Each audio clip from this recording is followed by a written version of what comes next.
ನಾನು ಅಪ್ಲೋಡ್ ಮಾಡೋ ಎಲ್ಲ ವೀಡಿಯೋಗಳನ್ನು ಮೊದಲು ನೋಡೋದಕ್ಕೆ SPK ಕನ್ನಡ ಚಾನಲ್ನ ಸಬ್ಸ್ಕ್ರೈಬ್ ಮಾಡಿಕೊಂಡು ಅದರ ಪಕ್ಕ ಇರೋ ಬೆಲ್ ಐಕನ್ನ ಆನ್ ಮಾಡ್ಕೊಳ್ಳಿ. ಇದರಿಂದ ನಾನು ಯಾವುದೇ ವೀಡಿಯೋ ಅಪ್ಲೋಡ್ ಮಾಡೋದ್ರ ನೋಟಿಫಿಕೇಷನ್ಗೆ ಸಿಗುತ್ತೆ. ಹಾಯ್ ಹಲೋ ಎಲ್ರಿಗೂ ನಮಸ್ಕಾರ. SPK ಕನ್ನಡ ಯೂಟ್ಯೂಬ್ ಚಾನಲ್ಗೆ ನಿಮಗೆ ಸ್ವಾಗತ. ಮಾರ್ಚ್ 29ರ ಪ್ರಮುಖ ಪ್ರಚಲಿತ ವಿದ್ಯಮಾನಗಳನ್ನು ಈ ವಿಡಿಯೋದಲ್ಲಿ ನಾನು ತಿಳಿಸ್ಕೊಡ್ತಾ ಇದ್ದೀನಿ. ಇದರ PDF ಅನ್ನು SPK ಕನ್ನಡ ಅಂತ ಸರ್ಚ್ ಮಾಡಿ ಟೆಲಿಗ್ರಾಮಲ್ಲಿ ಪಡ್ಕೋಬೋದು. ಟೆಲಿಗ್ರಾಮ್ನ ಲಿಂಕ್ ಈ ವಿಡಿಯೋದ ಡಿಸ್ಕ್ರಿಪ್ಷನಲ್ಲಿ ನಿಮಗೆ ಸಿಗುತ್ತೆ. ಉಳಿದಂಥ ನನ್ನ ಎಲ್ಲ ಸೋಷಿಯಲ್ ಮೀಡಿಯಾ ಲಿಂಕ್ಸ್ಗಳು ಈ ವಿಡಿಯೋದ ಡಿಸ್ಕ್ರಿಪ್ಷನಲ್ಲಿ ನಿಮಗೆ ಸಿಗುತ್ತೆ. ವಿಶ್ವದ ಅತಿದೊಡ್ಡ ವೇಸ್ಟ್ ಮರುಬಳಕೆ ಸ್ಥಾವರವನ್ನು ಎಲ್ಲಿ ತೆರೆಯಲಾಗಿದೆ? ವಿಶ್ವದ ಅತಿದೊಡ್ಡ ವೇಸ್ಟ್ ಒಂದು ಸ್ಥಾವರವನ್ನು ದುಬೈಯಲ್ಲಿ ತೆರೆಯಲಾಗಿದೆ. ದುಬೈನ ಎನ್ವಿರೋಸ್ಟ್ ಕಂಪನಿಯಿಂದ $500 ಮಿಲಿಯನ್ ವೆಚ್ಚದಲ್ಲಿ ಖರ್ಚು ಮಾಡಿದ್ದನ್ನು ತೆರೆಯಲಾಗಿದೆ.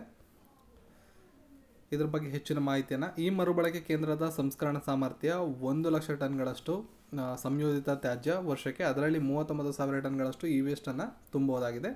ಈ ಯೋಜನೆ ಸ್ವಿಸ್ ಸರ್ಕಾರಿ ರಫ್ತು ಹಣಕಾಸು ಸಂಸ್ಥೆಯಿಂದ ಬೆಂಬಲಿತವಾಗಿದೆ. ಭಾರತ ಆಸ್ಟ್ರೇಲಿಯಾ ಜಂಟಿ ನೌಕಾ ವ್ಯಾಯಾಮ ಅಸ್ ಇಂಡೆಕ್ಸ್ ಎಲ್ಲಿ ನಡೆಯಿತು?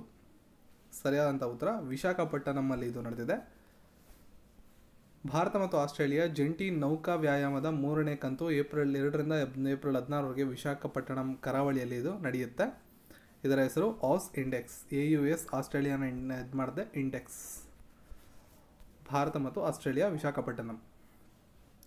ಲ್ಯಾಂಕೋವಿ international maritime aero expo LIMA ಅಂತ ಕರಿತೀವಿ 2019 ಯಾವ ದೇಶದಲ್ಲಿ ಪ್ರಾರಂಭವಾಯಿತು ಅಂತ ಪ್ರಶ್ನೆ.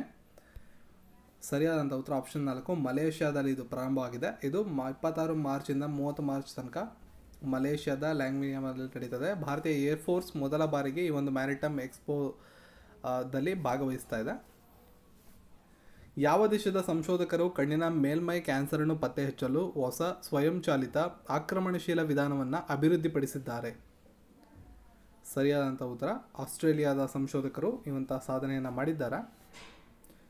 ನ್ಯಾನೋಸ್ಕೇಲ್ ಬಯೋಫೋಟನಿಕಾಲ್ ಆಸ್ಟ್ರೇಲಿಯನ್ ಸಂಶೋಧನಾ ಮಂಡಳಿ ಎಕ್ಸಲೆನ್ಸ್ ಆಸ್ಟ್ರೇಲಿಯಾದ ಸಂಶೋಧಕರು ಕಣ್ಣಿನ ಮೇಲ್ಮೈ ಕ್ಯಾನ್ಸರನ್ನು ನಿರ್ಣಯಿಸೋದಕ್ಕೆ ಹೊಸ ಸ್ವಯಂಚಾಲಿತ ಆಕ್ರಮಣಶೀಲ ವಿಧಾನವನ್ನು ಅಭಿವೃದ್ಧಿಪಡಿಸಿದ್ದಾರೆ. ಮೊರಾಕೊ ಸಾಮ್ರಾಜ್ಯಕ್ಕೆ ಭಾರತದ ಮುಂದಿನ ಅಂಬಾಸಿಡರ್ ಆಗಿ ನೇಮಕಗೊಂಡವರು ಯಾರು? ಸರಿಯಾದ ಉತ್ತರ ಶಂಭು S. ಕುಮಾರನ್ ಅವರು ಮೊರಾಕೊ ದೇಶಕ್ಕೆ ಭಾರತದ ರಾಯಭಾರಿಯಾಗಿ ನೇಮಕಗೊಂಡಿದ್ದಾರೆ. 1995ನೇ ಬ್ಯಾಚ್ನ ಭಾರತೀಯ ವಿದೇಶಾಂಗ ಸೇವೆ ಇಂಡಿಯನ್ ಫಾರಿನ್ ಸರ್ವಿಸ್ IFS ಅಂತ ಕರಿತೀವಿ, ಆ ಒಂದು ಬ್ಯಾಚ್ನ ಅಧಿಕಾರಿಯಾಗಿದ್ದಾರೆ ಇವರು. ಗೂಗಲ್ ಪೇ ಮೂಲಕ ಅದರ ಬಳಕೆದಾರರಿಗೆ ಪಾವತಿಸಲು ಯಾವ ಕಾಮರ್ಸ್ ಕಂಪನಿ ಗೂಗಲ್ ಜೊತೆಗೆ ಕೈ ಜೋಡಿಸಿದೆ ಅಥವಾ ಒಪ್ಪಂದ ಮಾಡಿಕೊಂಡಿದೆ? ಸರಿಯಾದ ಉತ್ತರ eBay ಅಂತ ನೀವು ನೋಡಿರ್ತೀರ. eBay ಕಂಪನಿ ಗೂಗಲ್ ಪೇ ಜೊತೆ ಒಪ್ಪಂದ ಮಾಡಿಕೊಂಡಿದೆ. US ಆಧಾರಿತ ಕಾಮರ್ಸ್ ಪ್ಲಾಟ್ಫಾರ್ಮ್ eBay ತನ್ನ ಹೊಸ ನಿರ್ವಹಣಾ ಪಾವತಿಗಳ ಯೋಜನೆಗಳಲ್ಲಿ ಗೂಗಲ್ ಪೇಯನ್ನು ಪಾವತಿಯ ಆಯ್ಕೆಯ ರೂಪವಾಗಿ ಗೂಗಲ್ನಲ್ಲಿ ಒಂದು ಒಪ್ಪಂದ ಮಾಡಿಕೊಂಡಿದೆ. ಇವರ ಸಹಯೋಗದಲ್ಲಿ ವೈಯಕ್ತಿಕ ಆದ್ಯತೆಗಳಿಗೆ ಅನುಗುಣವಾಗಿ ಗ್ರಾಹಕರ ಅನುಭವಕ್ಕೆ ಒಂದು ಪಾಲುದಾರಿಕೆಯನ್ನು ನೀಡ್ತಾರೆ. ನಿರ್ವಹಣಾ ಪಾವತಿ ಕಾರ್ಯಕ್ರಮದಲ್ಲಿ ಭಾಗವಹಿಸುವ ಮಾರಾಟಗಾರರಿಂದ ಮಾರಾಟವಾಗುವ ಉತ್ಪನ್ನಗಳನ್ನು ಮಾತ್ರ ಇಲ್ಲಿ ಲಭ್ಯವಾಗುತ್ತೆ. ಅಂದರೆ ಯಾರ್ಯಾರು ಟೈಅಪ್ ಮಾಡ್ಕೊಂಡಿರ್ತಾರೋ ಕಂಪ್ನಿಗಳ ಜೊತೆ ಆ ಒಂದು ಕಂಪ್ನಿಯಲ್ಲಿ ಏನೇನು ಆನ್ಲೈನಲ್ಲಿ ಮಾರಾಟಕ್ಕೆ ಇರುತ್ತೋ ಅದನ್ನು ಮಾತ್ರ ಇಲ್ಲಿ ಮಾರಾಟ ಮಾಡ್ತಾರೆ. ಸದ್ಯಕ್ಕೆ ಐಫೋನ್ಗಳಿಗೆ ಆ್ಯಪಲ್ ಕ್ರೆಡಿಟ್ ಕಾರ್ಡನ್ನು ಯಾವ ಕಂಪನಿ ಜೊತೆ ಆ್ಯಪಲ್ ಜಂಟಿಯಾಗಿ ಪ್ರಾರಂಭಿಸಿದೆ? ಸರಿಯಾದ ಉತ್ತರ ಗೋಲ್ಡನ್ ಸ್ನ್ಯಾಚ್. ಆ್ಯಪಲ್ ಇಂಕ್ ಮತ್ತು ಗೋಲ್ಡನ್ ಸ್ನ್ಯಾಚ್ ಗ್ರೂಪ್ ಇಂಕ್ಸ್ ಐಫೋನ್ಗಾಗಿ ಆ್ಯಪಲ್ ಕ್ರೆಡಿಟ್ ಕಾರ್ಡನ್ನು ಜಂಟಿಯಾಗಿ ಪ್ರಾರಂಭಿಸಿವೆ. ಈ ಕಾರ್ಡ್ ಆ್ಯಪಲ್ ಪೇಗೆ ಜೋಡಿಸಲಾಗುತ್ತೆ. ಇದನ್ನು ಜನರು ಬ್ಯಾಂಕಿಂಗ್ ಮಾಹಿತಿಯನ್ನು ಲೋಡ್ ಮಾಡಿ ಅಂಗಡಿಗಳಲ್ಲಿ ಪಾವತಿಸ್ಬೋದು. ಅಥವಾ ಟಾಮಿಸ್ಲಾವ್ ಆ ಒಂದು ಪುರಸ್ಕಾರವನ್ನು ಯಾರಿಗೆ ನೀಡಿ ಗೌರವಿಸಲಾಗಿದೆ? ಸರಿಯಾದ ಉತ್ತರ ರಾಮನಾಥ್ ಕೋವಿಂದ್. ಇದ್ರ ಬಗ್ಗೆ ಮಾಹಿತಿಯನ್ನು ನಾನು ಟೆಲಿಗ್ರಾಮಲ್ಲಿ ನೀವು ಚೆಕ್ ಮಾಡ್ಕೋಬೋದು. ಕೋವಿಂದ್ ಅವರಿಗೆ ಈ ಒಂದು ಪುರಸ್ಕಾರವನ್ನು ನೀಡಲಾಗಿದೆ. ಅಲ್ಲಿಯ ಅಧ್ಯಕ್ಷರಾದಂತಹ ಕೋಲಿಂಡಾ ಗ್ರಾಬರ್ ಕಿಟೋರೋವಿಕ್ ಅವರು ಈ ಪುರಸ್ಕಾರವನ್ನು ನೀಡಿದ್ದಾರೆ. ಈ ಪುರಸ್ಕಾರವನ್ನು ನೀಡೋದ್ರಿಂದ ಭಾರತ ಕ್ರೊವೇಷಿಯಾ ನಡುವಿನ ಪರಸ್ಪರ ಸಹಕಾರ ಅಭಿವೃದ್ಧಿ ಮತ್ತು ಸ್ನೇಹ ಉತ್ತೇಜನಗೊಳ್ಳುತ್ತೆ. ಇದು ಕ್ರೊವೇಷಿಯಾದ ಗಣರಾಜ್ಯದ ಅತ್ಯುನ್ನತವಾದ ಗೌರವವಾಗಿದೆ. ಯಾವ ಕಾನೂನಿನ ಆಧಾರದಲ್ಲಿ ಕೇಂದ್ರದ ಜಮ್ಮು ಕಾಶ್ಮೀರ ಲಿಬರೇಷನ್ ಫ್ರಂಟ್ ಅನ್ನು ಇತ್ತೀಚೆಗೆ ನಿಷೇಧಿಸಲಾಗಿದೆ? ಕೇಂದ್ರ ಸರ್ಕಾರ ಜಮ್ಮು ಕಾಶ್ಮೀರದ ಲಿಬರೇಷನ್ ಫ್ರಂಟ್ ಅನ್ನು ನಿಷೇಧ ಮಾಡಿದೆ. ಅದು ಯಾವುದ ಕಾಯ್ದೆ ಅಂತ ಕೇಳಿದ್ದಾರೆ. ಆಪ್ಷನ್ 2 ಕಾನೂನು ಬಾಹಿರ ಚಟುವಟಿಕೆಗಳ ತಡೆಗಟ್ಟುವಿಕೆಯ ಕಾಯ್ದೆ ಅಂತ ಹೇಳಿದ್ರೆ unlawful activities prevention act UAPA 1967ರ ಅಡಿಯಲ್ಲಿ ಕೇಂದ್ರ ಸರ್ಕಾರ ಜಮ್ಮು ಕಾಶ್ಮೀರದ ಲಿಬರೇಷನ್ ಫ್ರಂಟನ್ನು ನಿಷೇಧ ಮಾಡಿದೆ. ಇದ್ರ ಬಗ್ಗೆ ಹೆಚ್ಚಿನ ಮಾಹಿತಿನ ನೀವು ಇಲ್ಲಿ ನೋಡ್ಕೋಬೋದು. ವರ್ಲ್ಡ್ ಥಿಯೇಟರ್ ಡೇ ಅನ್ನು ಎಂದು ಆಚರಿಸಲಾಗುತ್ತದೆ? ಸರಿಯಾದ ಉತ್ತರ ಮಾರ್ಚ್ 27ನೇ ತಾರೀಕು ವರ್ಲ್ಡ್ ಥಿಯೇಟರ್ ಡೇಯನ್ನು ಆಚರಣೆ ಮಾಡಲಾಗುತ್ತೆ. ವಿಶ್ವ ಥಿಯೇಟರ್ ದಿನ ಮಾರ್ಚ್ನಲ್ಲಿ ITI ಕೇಂದ್ರಗಳು ಮತ್ತು ಅಂತಾರಾಷ್ಟ್ರೀಯ ರಂಗಭೂಮಿ ಸಮುದಾಯದಿಂದ ವಾರ್ಷಿಕವಾಗಿ ಆಚರಣೆ ಮಾಡಲಾಗುತ್ತೆ. 1961ರಿಂದ ಇಂಟರ್ನ್ಯಾಷನಲ್ ಥಿಯೇಟರ್ ಇನ್ಸ್ಟಿಟ್ಯೂಟ್, ITI ಅಂದರೆ ಇಂಟರ್ನ್ಯಾಷನಲ್ ಥಿಯೇಟರ್ ಇನ್ಸ್ಟಿಟ್ಯೂಟ್ ಅಂತ ಕರಿತೀವಿ, ಇವರು ಇದನ್ನು ಪ್ರಾರಂಭ ಮಾಡಿದರು. ಹಲವಾರು ರಾಷ್ಟ್ರೀಯ ಮತ್ತು ಅಂತಾರಾಷ್ಟ್ರೀಯ ರಂಗಭೂಮಿ ಕಾರ್ಯಕ್ರಮಗಳನ್ನು ಈ ದಿನ ಆಯೋಜನೆ ಮಾಡಲಾಗುತ್ತೆ. ಹೈದರಾಬಾದ್, ತೆಲಂಗಾಣದಲ್ಲಿ ಉಮ್ಮೀದ್ ಎಂಬ ಕ್ಯಾನ್ಸರ್ ಸ್ಕ್ರೀನಿಂಗ್ ಕಾರ್ಯಕ್ರಮವನ್ನು ಯಾರು ಪ್ರಾರಂಭಿಸಿದರು? ಸರಿಯಾದಂಥ ಉತ್ತರ ಕೇರ್ ಅನ್ನೋ ಆಸ್ಪತ್ರೆಗಳು ಉಮ್ಮೀದ್ ಅನ್ನುವ ಈ ಒಂದು ಪಿರಮಲ್ ಸ್ವಸ್ತಿಯ ಸಹಯೋಗದೊಂದಿಗೆ ಕೇರ್ ಆಸ್ಪತ್ರೆಗಳು ತೆಲಂಗಾಣದ ಹೈದರಾಬಾದ್ನಲ್ಲಿ ಉಮ್ಮೀದ್ ಅನ್ನುವ ಕ್ಯಾನ್ಸರ್ ಸ್ಕ್ರೀನಿಂಗ್ ಕಾರ್ಯಕ್ರಮವನ್ನು ಚಾಲನೆ ಕೊಟ್ಟಿದ್ದಾರೆ. ಯಾವ ITI ಸಂಸ್ಥೆಯು AI ಅಂದರೆ ಆರ್ಟಿಫಿಷಿಯಲ್ ಇಂಟೆಲಿಜೆನ್ಸಿ ಅಥವಾ ಕೃತಕ ಬುದ್ಧಿಮತ್ತೆ ಅಂತ ಕರಿತೀವಿ ಆಧಾರಿತ ರೋಗ ಪತ್ತೆಕಾರರನ್ನು ಅಭಿವೃದ್ಧಿಪಡಿಸಿದಂಥ ಸಂಶೋಧಕರು ಯಾರು ಅಂತ? ಸರಿಯಾದಂಥ ಉತ್ತರ IIT ದೆಹಲಿಯವರು ಈ ಒಂದು ಸಂಶೋಧನೆಯನ್ನು ಮಾಡಿದ್ದಾರೆ. ದೆಹಲಿಯ ಇಂಡಿಯನ್ ಇನ್ಸ್ಟಿಟ್ಯೂಟ್ ಆಫ್ ಟೆಕ್ನಾಲಜಿ ಸಂಶೋಧಕರು ಕೃತಕ ಬುದ್ಧಿಮತ್ತೆ ಅಂತ ಕರಿತೀವಿ ಅಥವಾ ಆರ್ಟಿಫಿಷಿಯಲ್ ಇಂಟೆಲಿಜೆನ್ಸಿ AI ಅಂತ ಕರಿತೀವಿ ಆಧಾರದ ಮೇಲೆ ಕಡಿಮೆ ಸಾಮರ್ಥ್ಯದ ಎಲೆಕ್ಟ್ರಾನಿಕ್ ಯಂತ್ರಾಂಶ ವ್ಯವಸ್ಥೆಯನ್ನು ಸೃಷ್ಟಿ ಮಾಡಿದ್ದಾರೆ.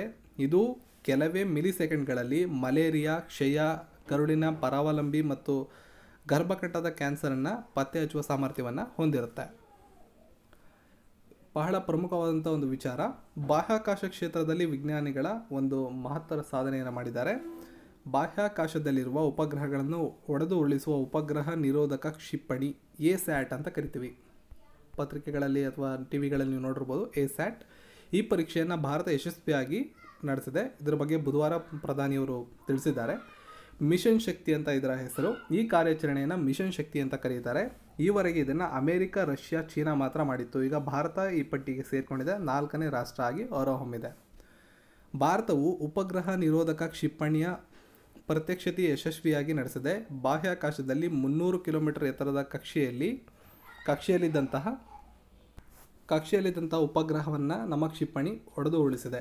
ಬಾಹ್ಯಾಕಾಶಕ್ಕೆ ಮಾನವ ಸಹಿತ ಗಗನಯಾತ್ರಿಗಳನ್ನು ಕಳಿಸುವ ಸಿದ್ಧತೆ ನಡೆಯುತ್ತಿರುವ ಭಾರತ ಬುಧವಾರ ಮತ್ತೊಂದು ಮಹತ್ವದ ಮೈಲಿಗಲ್ಲನ್ನು ಸ್ಥಾಪಿಸಿದೆ. ಅತ್ಯಂತ ಕ್ಲಿಷ್ಟಕರ ಮತ್ತು ಸಂಕೀರ್ಣವಾದ ಉಪಗ್ರಹ ನಿರೋಧಕ ಕ್ಷಿಪಣಿಯನ್ನು ಯಶಸ್ವಿಯಾಗಿ ಪ್ರಯೋಗಿಸಿದೆ.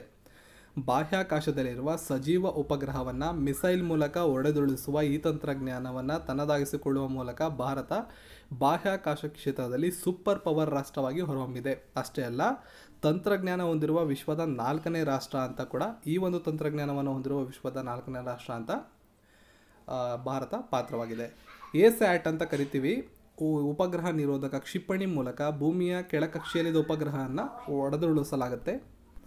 ಇದು ಕೇವಲ 3 ನಿಮಿಷಗಳಲ್ಲಿ ನಡೀತಕ್ಕಂಥ ಒಂದು ಕಾರ್ಯಾಚರಣೆ ಆಗಿತ್ತು. ರಕ್ಷಣಾ ಸಂಶೋಧನೆ ಮತ್ತು ಅಭಿವೃದ್ಧಿ ಸಂಸ್ಥೆ DRDO ಮತ್ತು ಇಸ್ರೋ ಜಂಟಿಯಾಗಿ ಮಿಷನ್ ಶಕ್ತಿ ಅನ್ನೋ ಹೆಸರಿನಲ್ಲಿ ಈ ಒಂದು ಪ್ರಯೋಗವನ್ನು ನಡೆಸಿದ್ದಾರೆ ಅಂತ ಪ್ರಧಾನಿಯವರು ಮಾಹಿತಿಯನ್ನು ನೀಡಿದ್ದಾರೆ. ವಿಜ್ಞಾನಿಗಳಿಗೆ ಅಭಿನಂದನೆಯನ್ನು ನೀಡಬೇಕು. ಮಿಷನ್ ಶಕ್ತಿ ಅತ್ಯಂತ ಕಠಿಣವಾದಂಥ ಯೋಜನೆ.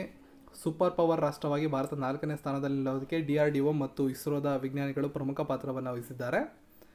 7 ವರ್ಷಗಳ ಪರಿಶ್ರಮ ಇದರಿಂದಿದೆ. 2007ರಲ್ಲಿ ಚೀನಾದಲ್ಲಿ ಸ್ಯಾಟಲೈಟ್ ಹೊಡೆದುರುಳಿಸುವ ಕ್ಷಿಪಣಿ ಪರೀಕ್ಷೆ ಯಶಸ್ವಿಯಾದಾಗ ಆಗಿನ ಸೇನಾ ಮುಖ್ಯಸ್ಥ ಜನರಲ್ ದೀಪಕ್ ಕಪೂರ್ ಭವಿಷ್ಯದಲ್ಲಿ ಅಂತರಿಕ್ಷವೇ ಸೇನಾ ಮೈದಾನವಾಗಲಿದೆ ಅಂತ ಹೇಳಿದರು. 2012ರಲ್ಲಿ DRDO ಆಗಿನ ಮುಖ್ಯಸ್ಥರಾಗಿದ್ದಂಥ ಸಾರಂತ್ವತ್ ಇಂತಹ ಕ್ಷಿಪಣಿಗಳ ತಯಾರಿಕೆಗೆ ಭಾರತ ಸಿದ್ಧವಾಗಿದೆ ಅಂತ ಕೂಡ ಹೇಳಿದರು. ಅಂದರೆ ಆವಾಗಲೇ ಇದು ತಯಾರಾಗಿತ್ತು 2012ರಲ್ಲಿ. ರಾಜಕೀಯ ಕಾರಣಗಳಿಂದ ಅದಕ್ಕೆ ಒಂದು ಮನ್ನಣೆ ಸಿಕ್ಕಿರಲಿಲ್ಲ. ಈ ಹೇಳಿಕೆ ಇದನ್ನು ನೀವು ನೋಡ್ಕೊಳ್ಳಿ. ಸತತ 7 ವರ್ಷಗಳಿಂದ ಭಾರತ ಪ್ರಯತ್ನ ಮಾಡ್ತಾ ಇದೆ. ಅದಕ್ಕೆ ಫೈನಲಿ ಒಂದು ಉತ್ತರ ಕೂಡ ಸಿಕ್ಕಿದೆ. ರಷ್ಯಾ, ಅಮೆರಿಕ, ಚೀನಾ ಬಳಿ ಈ ಕ್ಷಿಪಣಿ ಆಲ್ರೆಡಿ ಇದೆ. ರಷ್ಯಾ, ಅಮೆರಿಕ 1950ರ ದಶಕದಲ್ಲಿ ಉಪಗ್ರಹನ ಹೊಡೆದೊಳಿಸುವ ಸಾಮರ್ಥ್ಯದ ಕ್ಷಿಪಣಿಯನ್ನು ತಯಾರಿ ತೋಡಿಕೊಂಡಿದ್ವು. ರಷ್ಯಾ 1960ರಲ್ಲಿ ಇದರ ಪರೀಕ್ಷಾರ್ಥ ಉಡಾವಣೆ ಆರಂಭಿಸಿ 1968 ನವೆಂಬರ್ 1ರಂದು ಸಫಲವಾಗಿತ್ತು. ಅಮೆರಿಕ 1958 ಮೇ 26ರಿಂದ 1959 ಅಕ್ಟೋಬರ್ 13ರವರೆಗೆ 12 ಬಾರಿ ಈ ಒಂದು ಪ್ರಯೋಗವನ್ನು ನಡೆಸಿತ್ತು. 70ನೇ ದಶಕದವರೆಗೂ ಪ್ರಯೋಗವನ್ನು ನಡೆಸ್ತಾ ಇತ್ತು. 1985ರಲ್ಲಿ ಸೆಪ್ಟೆಂಬರ್ 13ನೇ ತಾರೀಕು ಯಶಸ್ಸು ಕಂಡಿತ್ತು. ಸೊ ಚೀನಾ ಕೂಡ 2007ರಲ್ಲಿ ಯಶಸ್ಸು ಕಂಡಿತ್ತು. ಒಟ್ಟು ಕಳೆದ 7 ದಶಕಗಳಲ್ಲಿ 3 ರಾಷ್ಟ್ರಗಳು ಮಾತ್ರ ಈ ಒಂದು ಯಶಸ್ಸನ್ನು ಗಳಿಸಲಾಗಿತ್ತು. ಭಾರತ ಇವಾಗ 4ನೇ ರಾಷ್ಟ್ರ. ಇದು ಖಂಡಿತವಾಗ್ಲೂ ಒಂದು ಹೆಮ್ಮೆ ನಮಗೆ. ಇಸ್ರೋ ಈಗಾಗಲೇ 100 ಉಪಗ್ರಹಗಳನ್ನು ಉಡಾವಣೆ ಮಾಡಿದೆ. ಇದರ ಅಗತ್ಯ ಏನಿತ್ತು ಅಂತ ಕೇಳೋದಾದರೆ, ಭಾರತದ ರಕ್ಷಣೆ ಸಂವಹನ ಸಹಿತ ಮಹತ್ವದ ಉಪಗ್ರಹಗಳು ಇದರಲ್ಲಿ ಸೇರಿವೆ. ಇವುಗಳನ್ನು ಶತ್ರುಗಳಿಂದ ರಕ್ಷಣೆ ಮಾಡೋದಕ್ಕೆ ವಿಶೇಷ ವ್ಯವಸ್ಥೆ ಇದರಲ್ಲಿ ಸಿಗುತ್ತೆ. ಯಾವುದೇ ದೇಶ ಭಾರತದ ಮೇಲೆ ಉಪಗ್ರಹ ದಾಳಿ ನಡೆಸಿದ್ರೆ ಭಾರತ ಕೂಡ ಪ್ರತಿದಾಳಿ ಮಾಡ್ಬೋದು. ಆ ಒಂದು ಅನುಕೂಲ ಇದರಲ್ಲಿ ಇದೆ. ಇನ್ನು ಇದಕ್ಕೆ ಯಾಕೆ ಇಲ್ಲಿವರೆಗೂ ಇಷ್ಟೊಂದು ತಡ ಆಯಿತು ಅಂತ ಹೇಳಿದ್ರೆ, ಮಿಷನ್ ಶಕ್ತಿ 2012ರಲ್ಲಿ ತಯಾರಾದಂಥ ಯೋಜನೆ. ಆಗಿನ UPA ಸರ್ಕಾರ ಇದಕ್ಕೆ ಅನುಮತಿ ನೀಡಲಿಲ್ಲ ಅಂತ DRDOದ ಆಗಿನ ಅಧ್ಯಕ್ಷರು ತಿಳಿಸಿದ್ದಾರೆ. ಇನ್ನು 2014-15ರಲ್ಲಿ ಕ್ಷಿಪಣಿ ಉಡಾವಣೆ ಸಾಧ್ಯ ಆಯಿತು. ತದನಂತರದ ರಾಜಕೀಯ ಕಾಲಮಾನಗಳಲ್ಲಿ ಅದು ಸಾಧ್ಯ ಆಗಿದೆ. ಪ್ರಯೋಜನ ಏನು ಅಂತ ನಾವು ನೋಡೋದಾದರೆ, ಭಾರತದ ಮೇಲೆ ಗೂಢಾಚಾರ್ಯ ನಡೆಸುವಂಥ ಉಪಗ್ರಹಗಳನ್ನು ನಾಶ ಮಾಡ್ಬೋದು. ಯುದ್ಧದ ಸನ್ನಿವೇಶದಲ್ಲಿ ಇದು ತುಂಬ ಅನುಕೂಲ ಆಗುತ್ತೆ.